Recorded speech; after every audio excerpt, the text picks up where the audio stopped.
What's up, guys? Welcome back to X10 MANHWA FRESH. The two latest chapters of Chainsaw Man today are about to take you from shock to bigger shock to absolute brain-minus melting shock. These chapters honestly had X10 MANHWA FRESH staring at the screen wondering if we were even seeing this right. Because Fujimoto has officially ascended to Saint-tier status with a level of storytelling that no one could have possibly predicted. This arc has a bit of warmth, a splash of perversion, and straight minus up nightmare fuel. Don't believe it? Jump into the video with X10 MANHWA FRESH and see for yourself. And if you enjoy the video, make sure to subscribe to X10 MANHWA FRESH. Let's rewind a bit to what happened earlier with Yuru, the war devil. She suddenly got into a ridiculous accident just because she couldn't bring herself to run over a tiny bird. That single moment of hesitation left her body wrecked, beaten up so badly she was practically seeing stars. And just like that, the victory that had been firmly in her grasp vanished into thin air.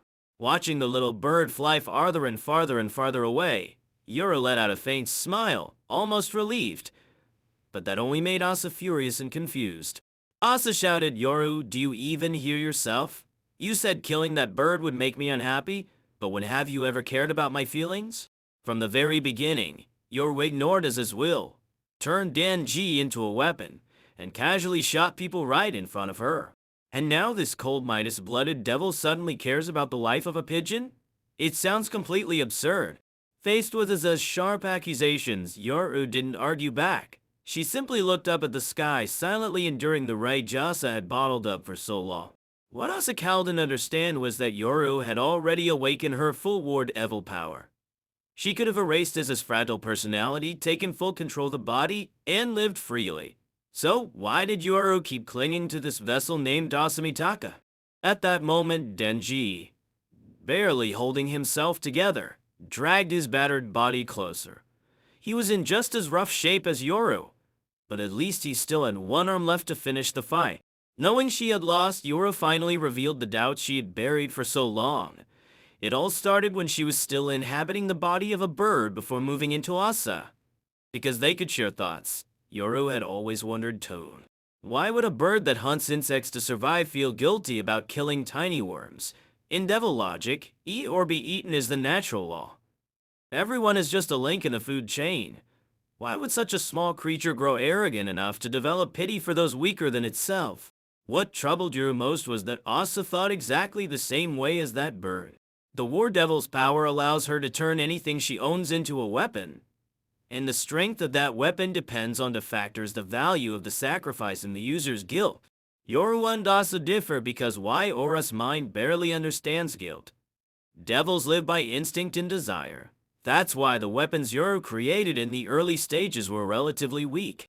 Asa is the complete opposite. Having endured endless misfortune and tragedy since childhood, whenever she turns something into a weapon, overwhelming guilt floods her heart. That fragile yet deeply human weakness is why even a simple school uniform can become a weapon of devastating power in Asa's hands. The combination of a proud war devil and a girl drowning in guilt created a fascinating paradox.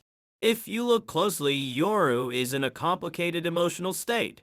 It's jealousy, or more precisely, admiration for Asa. The core reason Yoru never erased Asa's personality is because she longed for the day she could truly understand the way Asa thinks. Or perhaps Yoru hoped Asa would understand her in return and break free from the shadow of guilt. Because to a devil, those moral chains Asa keeps tormenting herself with mean absolutely nothing. Yoru genuinely wanted Asa, and even that little pigeon, to stop shackling themselves to pointless responsibilities. Instead, just focus on what makes you happy. Birds should spread their wings freely across the blue sky. And Asa, a young girl in the prime of her youth, deserves to enjoy life to the fullest. But reality doesn't care about poetic moments. Before Yoru could sink any deeper into her thoughts, DENJI had already crawled up beside her. You'd think our genius boy would finish her off and erase the very concept of war from this world forever. But no. DENJI suddenly used his chainsaw to reopen his own wound, splattering blood all over Yoru's face and forcing the war devil to drink it to heal her injuries. That action drained the last bit of strength he had to turn the tide. Yoru immediately sprang up, pointing a gun straight at DENJI's head in total shock. Sacrificing herself over a bird was already irrational enough. But this idiot was even crazier, saving his enemy at the last second. Yoru wondered, is this guy some kind of masochist? Does he want to be turned into her weapon? Or does he just want to team up and destroy the world together? But DNJ's answer was the real nuclear minus level shock. He suddenly remembered something important and said, "Hey Yoru, remember the deal you made with me? If I completed your mission, you'd sleep with me? You remember that, right?" Watching this, you can't help but curse. The world is about to collapse and this man is thinking about that. But it's true. The night before the world fell into chaos, when things were getting heated, Yoru made a contract with Denji. If he defeated the Death Devil, she would grant his greatest dream. Because the battle was so intense, Denji didn't even realize when he had already devoured the Death Devil. After lying there catching his breath, Denji finally remembered. And staying true to his lifelong ambition, he boldly pursued his ultimate goal. He declared without shame, "I'm a creature who thinks with his body. Don't forget your promise." At that moment, Yoru officially gave up fighting. Her inner world collapsed like the ruined buildings around them. She fell against Denji and burst into bitter laughter. The mighty War Devil, unable to understand his deep guilt, or DNJ's stubborn, almost foolish sincerity. All the victories Yoru had chased for so long meant less to them than a single personal emotion or a so minus called trivial desire. Still, she pressed him on one thing. Why did Denji risk everything, using that pigeon as a shield at the final moment? Denji tried to dodge the question, but Yoru refused to let it go. She demanded the truth, or he could forget about anything romantic happening. In truth, that action awakened a painful memory for Denji. He once had a friend, or more like a little sister, a devil with an absolutely terrible personality. She lied constantly and had nearly gotten him killed multiple times. But she had one single weakness, a special softness towards small animals. By now you already know who Denji was talking about. None other than power. DNJ's final act was simply hoping that Yoru might share that same empathy for small creatures. Yoru still wondered why Denji wanted her to be the same kind of person as his old friend. The painful answer is that everyone Denji once scared about is gone.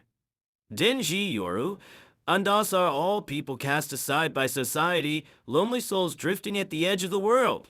Only they can truly understand and empathize with one another. That's why Denji saved Yoru at that critical moment. He never wanted to fight to the death or prove superiority. What he really wanted was simply a friend to talk to, someone to share his heart with. Of course, Yoru wasn't naive. She saw straight through his little act. Don't pretend you just want friendship, she teased.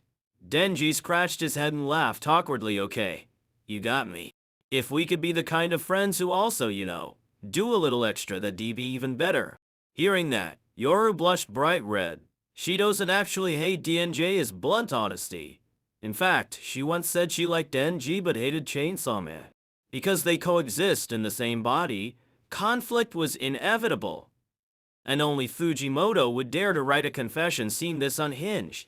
Yoru called a temporary truce. She scooped up her own spilled blood to heal DNJ's wounds. At this rate, did we just discover a brand minus new perpetual energy source? These two trading blood back and forth might as well be immortal. Then came another brain minus shattering twist. Yoru shyly said yes to sleeping with Denji. And unbelievably, even Asen nodded in agreement. Who would have thought? For the first time in his life, Denji was actually about to score like this. After over 200 chapters of relentless persistence, Denji had finally reached his ultimate dream. Overcome with excitement, Denji shed the armored form of Chainsaw Man and gazed at the beautiful girl sitting before him. He couldn't hold back and shouted instinctively, "Yeah, let's go." But just as they were about to begin, hellish doors burst open in the sky, and countless insect-minus-shaped devils poured out, swarming around the couple. Denji and Yoru froze. What the hell is this? Instead of romance, they were surrounded by grotesque bug devils watching like twisted spectators. X10 Manga Fresh honestly thought we were watching the wrong series. And it was just the insect devils. The entire world was undergoing a horrifying transformation. Fumiko's agents across the globe were reporting non-stop updates. In India, one of her operatives screamed, "The streets are full of insects eating people alive." In Canada, the situation was just as chaotic. Pure pandemonium everywhere. The cause of this grotesque phenomenon was the side effect of the Death Devil's disappearance. The natural biological balance had completely collapsed. Insects normally have extremely short lifespans, but their reproduction rate is terrifying. Some species mate and die almost immediately. Some females even devour the males for energy. They lay hundreds, thousands of eggs at a time to ensure survival against harsh environments and predators. Usually, the higher the birth rate, the higher the mortality rate among offspring. But now that the Death Devil is gone, natural selection no longer exists. None of the offspring die. They are all immortal. Their insane reproductive power has turned into a full-scale planetary disaster. Their explosive growth has made them the largest army on Earth. That's why the grasshopper devil DENJI once encountered in Hell was so overwhelmingly powerful. This resilient species has survived all 5 mass extinctions in Earth's history. And now, with death gone, they have no natural enemies. Naturally, fragile humanity becomes an endless food supply for them. The situation is beyond catastrophic. One of Fumiko's bodies in India was torn apart by insects. And in that moment, Fumiko finally understood the cruel truth of this world. In a world without death, even if a human body is chewed to pieces, turned into flesh and bone by swarming insects, the mind and consciousness remain. They would endlessly endure the pain of being torn apart, trapped forever in a cycle of fear and despair. Fumiko and her agents once debated what the greatest future threat would be. Humans? Disease? But now the real terror stands exposed. The feeling of facing overwhelming pressure with no way to resist. That is the most horrifying thing imaginable. Back to DENJI and Yoru. While the world collapses and humanity becomes food for swarming insects, DENJI's brain is still hijacked by one singular desire. He snaps, "Damn it, I was this close. You stupid bugs really had to ruin." But reality is hard. DENJI suddenly realizes something brutal. The concept of death no longer exists. He stands there stunned. Wait, how am I supposed to kill them now? As he panics and scrambles for an answer, another devil lunges at him. These 2 chapters truly took X10 Manga Fresh from one shockwave to another. We thought we were about to witness the steamiest scene in history. Instead, the author pulled a savage twist, turning a romantic moment into the darkest nightmare imaginable. In this desperate situation, will DENJI come up with some insane, unpredictable move? Or will he take the fastest shortcut and just throw up the Death Devil? In joking, of course. At our level, we can only guess for fun. When has anyone ever accurately predicted Fujimoto anyway? But don't forget to like and subscribe so we can wait together for an absolutely massive twist in the next chapter. If you've got any thoughts or fun theories, drop them in the comments below. Let's jump in and talk it out. For now, goodbye and see you guys in the next video.